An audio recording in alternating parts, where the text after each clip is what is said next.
আজ পহেলা বৈশাখ 1432,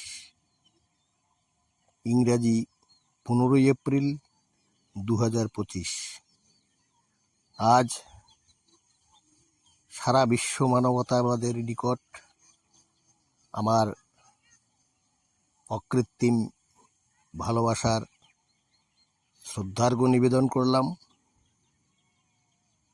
দ্বিতীয়ত, স্নেহ, মায়া, মমতা, প্রীতি ও ভালোবাসা সভ্যতার এক অমূল্য সম্পদ, যা মানব সভ্যতাকে সুসংহত ও সমৃদ্ধ করার একমাত্র শক্তি।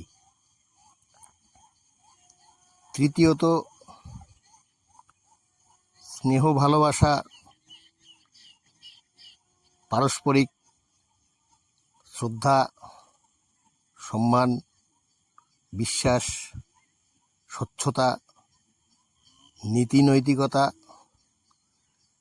মূল্যবোধ, মানবিক মূল্যবোধের ভিত্তিতে যদি গড়ে ওঠে, সে ভালোবাসা যথার্থই সুন্দর। তাই এই সব কিছুর মূলে এর রূপকার আর কেউ নয়, আমাদের মাতৃজাতি নারী। তাই আমি আমার এই মাতৃজাতির প্রতি আমার বিনম্র অকৃত্রিম শ্রদ্ধা জানিয়ে আজ আমি এখানেই ইতি টানলাম। ভালো থাকবেন, সুস্থ থাকবেন।